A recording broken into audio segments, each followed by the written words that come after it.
Ukraine पर रूसी platform पर ताजा अपडेट आपको दे दे। क्रीमिया पर हमले के लॉन्च सेंटर पर रूसी हमला हुआ। स्कैंडर बैलिस्टिक मिसाइल से रूस का भीषण हमला हुआ। यूक्रेन के कई मिसाइल लॉन्च सेंटर तबाह हो गए।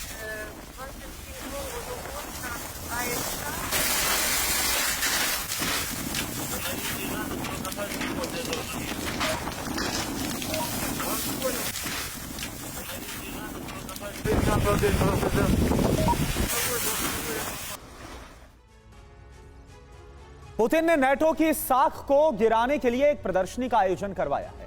मॉस्को में हुई इस प्रदर्शनी में यूक्रेन से जब्त टैंक, बख्तरबंद वाहन को रखा गया है। दुनिया भर में नेटो के हथियारों को कमजोर साबित करने के लिए 50 देशों को प्रदर्शनी में आने का न्योता भी भेजा गया है।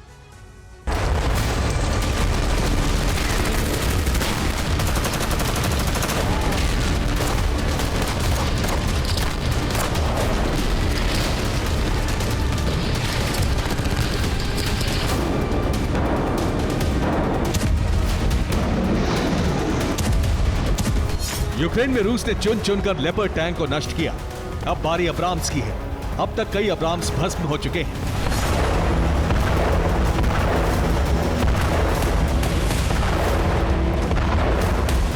नेटो देशों से बख्तरबंद लड़ाकू वाहन और टैंक का बड़ा जखीरा यूक्रेन भेजा गया था, लेकिन अब यूक्रेन के पास गिनती के कुछ टैंक और वाहन बचे हैं। वजह है रूस का वो मिशन जिसके तहत नेटो के वाहन और टैंकों को तलाश कर तबाह कर दिया जा रहा है।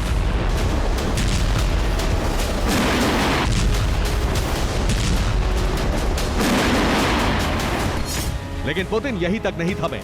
कुछ दिन पहले आई इन तस्वीरों को देखिए। युद्ध में जब्त टैंक और बख्तरबंद वाहनों को मॉस्को तक लाया गया। क्रेन से उठाकर टैंकों को विक्ट्री पार्क में रखा गया।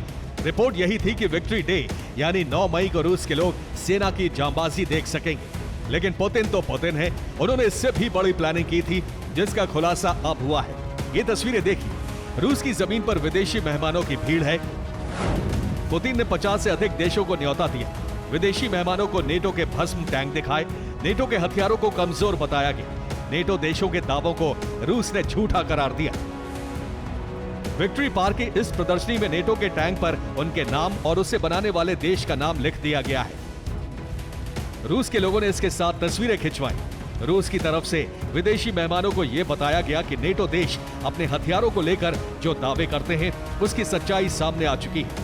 रूस ने अपने हथियारों को बेहद ताकतवर और मजबूत बताते हुए ये दावा किया है कि नेटो के टैंक युद्ध में अधिक दिनों तक टिक नहीं सके। रूस के इन दावों का बड़ा असर हो सकता है। हथियार बनाने वाली कंपनी के शेयर गिर गए। दुनिया में हथियारों की डिमांड कम हो सकती है। रूस के हथियारों का कारोबार बढ़ सकता है।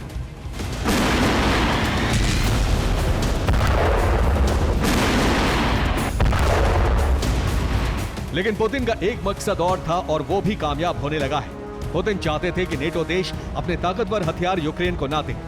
रूस की प्रदर्शनी का असर है या फिर कुछ और। जर्मनी ने यूक्रेन को टॉरस देने से मना कर दिया है। अमेरिका भी अब यूक्रेन को और अधिक अब्राम्स की सप्लाई नहीं करेगा।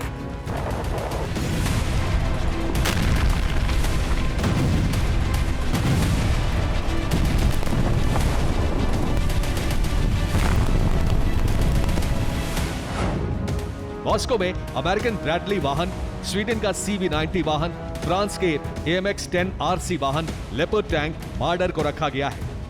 इन सभी हथियारों के दम पर ही यूक्रेन ने रूस से मुकाबला किया और अभी भी युद्ध में बना हुआ है। अगर इन हथियारों की सप्लाई पूरी तरह से बंद हो गई तो यूक्रेन की मुश्किलें बढ़ सकती हैं। रिवर्स इंजीनियरिंग की वजह से भी नेटो देश यूक्रेन में हथियार भेजने से पीछे हट रहे हैं।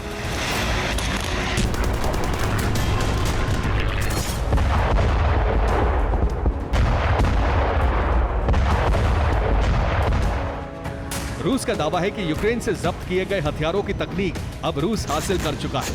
इसलिए भविष्य में जो भी हथियार बनाए जाएंगे वो नेटो के हथियारों से ज्यादा ताकतवर होंगे। रूस की यह प्रदर्शनी 9 मई तक चलेगी।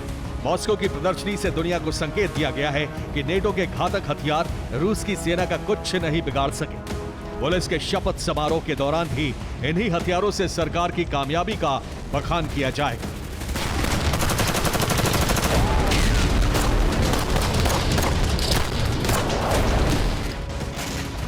Bureau report, TV9 Bharat.